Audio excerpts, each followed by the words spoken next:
सर्दियों की सुबह रणविजय राजसमंद पहुंचा। राजसमंद स्टेशन पर पहुंचते ही उसे रंग बिरंगी पगड़ियों में सजे आदमी और सतरंगी लहंगा चोली पहने सुंदर औरतें दिखीं। तो उसके सामने राजस्थानी राजा महाराजाओं और उनकी सुंदर रानियों की तस्वीरें खिंच गईं।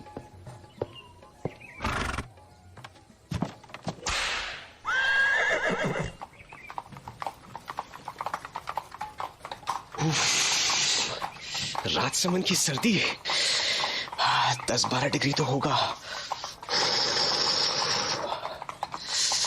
वाह, नदी के पानी से उठती भाप सर्दियों की बात ही कुछ और है।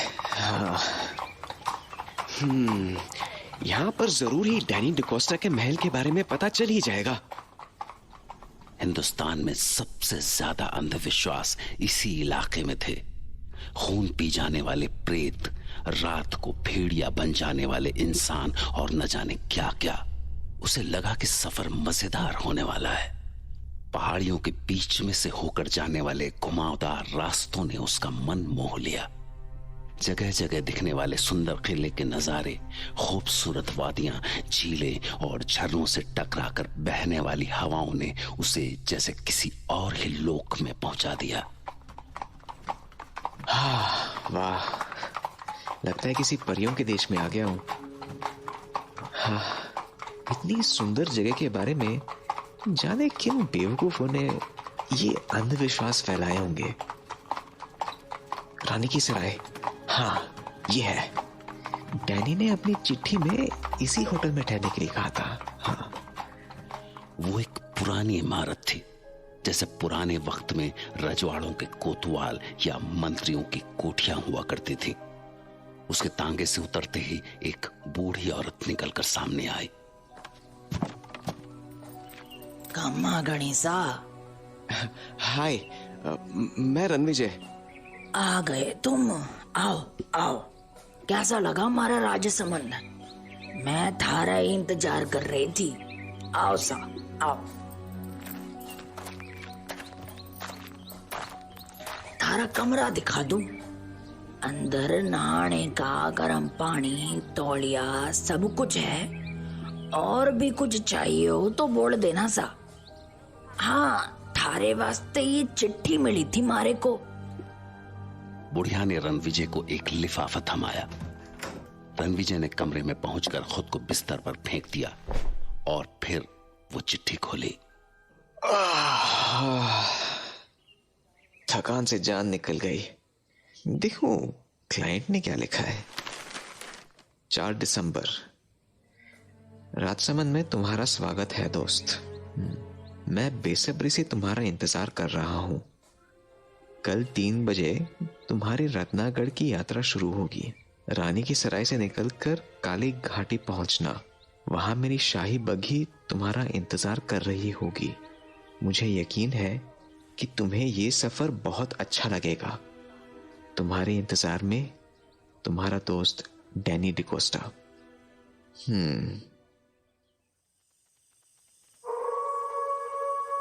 रात रणविजय को बहुत अच्छी नींद आई। सुबह नाश्ता करने के बाद वो आदतन यहाँ की यादों को अपनी डायरी में समेटने लगा और फिर दिन के खाने के बाद वो अपने आगे के सफर के लिए तैयार था।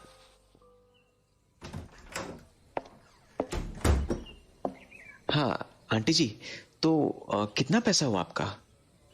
मारे को चिट्ठी के साथ ही कमरे का किराया और थारे आने जाने के वास्ते घोड़ा गाड़ी का भाड़ा मिल चुका है सा। घोड़ा गाड़ी वाला बस आता ही होगा। पर जे बताओ कि आपने जाना कट्टे को है? मैं रत्नागढ़ जा रहा हूँ। रत्नागढ़ का नाम सुनते ही वो बुढ़िया अचानक पीली पड़ गई। उसके पैर कांपने लगे। क्या हुआ? आप पर उसकी तो जैसे जीभ ही अकड़ गई थी। तभी घोड़ा गाड़ी पहुंच गई। घोड़ा गाड़ी वाले ने रणविजय का बैग उठाकर घोड़ा गाड़ी में डाला ही था कि भीतर से वो बुढ़िया भागी हुई आई और हाथ जोड़कर रणविजय के सामने खड़ी हो गई। अरे भगवान के वास्ते वहां जाओ कुणी सा। अभी जवानी भी कोनी आई थारी ठीक से। दुनिया कोनी देखी तुमने, क्यों इस उम्र में जान देने पे तुले हो? पर हुआ क्या? ये क्या बोल रही हैं आप? ऐसा क्या है रत्नागढ़ में? सवाल कोनी सा, सवाल कोनी। बस अगर अपनी माँ को जरा भी प्यार किया है तो यहाँ से लौट जाओ, उसकी गोद सूनी मत करो सा। और अगर जाना ही है तो किसी और दिन चले जाना।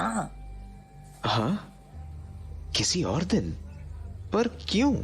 आज के दिन में ऐसा क्या है? दिन नहीं, रात सा, रात। माघ की पूर्णमासी है आज। आज की रात 12 बजे काली घाटी के प्रेत धरती पे उतरे सा। धरती पे उतरे हैं सारे प्रेत। रणविजय ने उसकी बातें समझने की कोशिश की, पर घोड़ा गाड़ी वाला इंतजार कर रहा था, इसलिए वो पलटा और घोड़ा गाड़ी में घुस गया। तभी वो बुढ़िया दौड़ी दौड़ी तांगे के पास आई। सुनो सा, अगर अपनी माँ से प्यार करते हो तो ये तावीज पहन लो, ये भूत प्रेत से थारी रक्षा करेगी। अरे मैं इन सब बातों में विश्वास नहीं करता। मेरी खातिर रख लो सा, मैं थारी माँ से मानू, मारा दिल रख ले बेटा। रणविजय बुढ़िया की बात टाल नहीं सका और उसने वो ताबीज पहन ली और उसने बुढ़िया को वो ताबीज अपने गले में डालने दी। गाड़ी वाले ने चाबुक चलाई और घोड़ा गाड़ी दौड़ गई। रणविजय ने पीछे पलट कर देखा तो वो बुढ़िया अभी भी हाथ उठाए उसे रुकने को बोल रही थी। रुक जाओ सा, बड़ मानुसों का घर है वो, उधर जाओ कोनी उधर।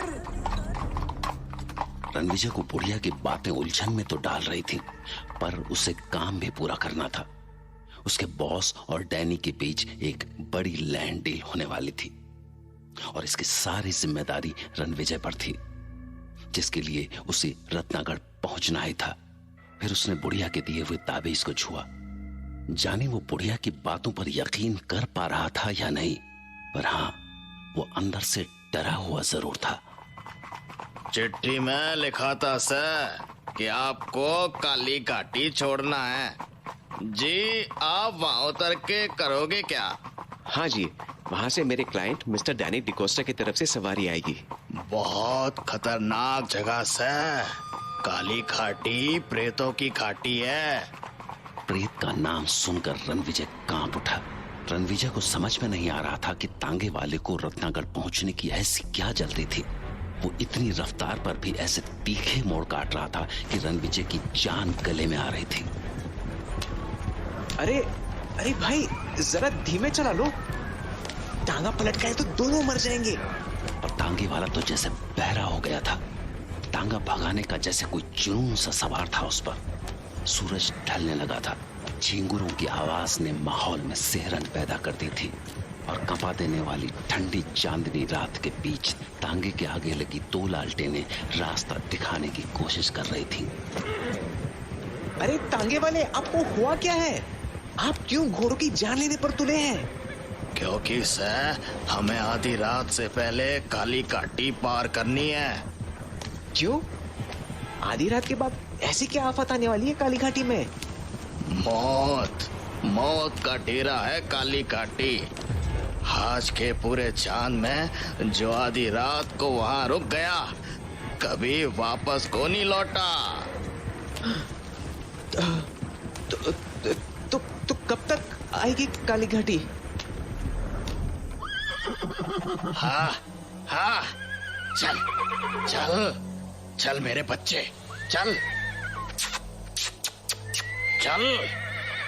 देखा, घोड़ा थम गया, मतलब काली घाटी अब दूर नहीं है। बस कुत्ते यहीं तक रहे।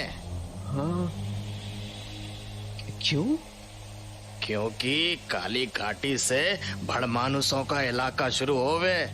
आधी रात को भेड़िए बन जाने वाले प्रेतों का राज। पर तुम आगे कटे जा रहे से। मुझे रत्नागढ़? क्या? रत्नागढ़?